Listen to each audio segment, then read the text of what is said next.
This demo showcases how FlyPix AI enables efficient region management within your workspace, allowing you to precisely control where AI models predict and where they learn.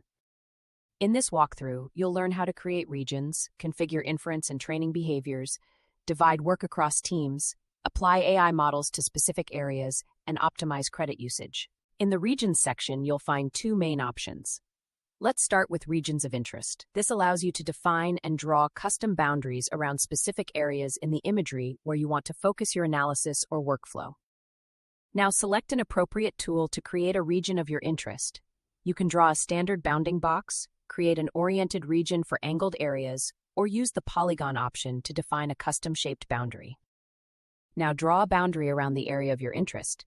You can create a rectangular region, an oriented boundary for angled areas, or a custom polygon shape depending on the area you want to define. If you have 2 or 3 annotators working on the same project, you can create multiple regions and divide the workspace accordingly. Each region can represent a separate working area, allowing team members to focus on their assigned sections without overlapping.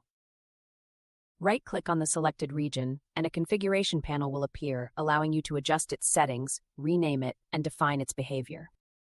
Here you can rename the region and add a short description to clearly define its purpose, making it easier to organize and manage multiple regions.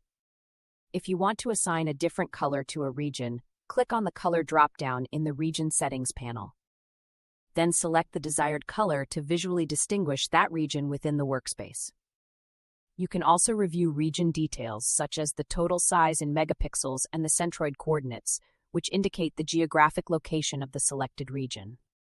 Next, assign the region behavior by enabling inference or training depending on how you want the system to use this area.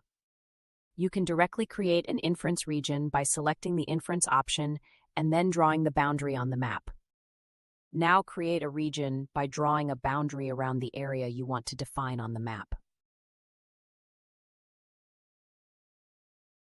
Once the inference region is defined, you can apply the selected AI model to run detection only within that selected region. If you already have a region created, you can assign it as a training region by enabling the training option for that selected area. If you want to focus only on the active region, enable Blur Backdrop. This darkens the areas outside the selected boundary. Once enabled, the blur effect applies to the selected region type, whether it's a region of interest, inference region, or training region, helping you clearly focus on the active area. This demo highlights how FlyPix AI streamlines region management by enabling you to define regions, configure behaviors, apply AI models efficiently, and focus analysis on the most relevant areas of your imagery.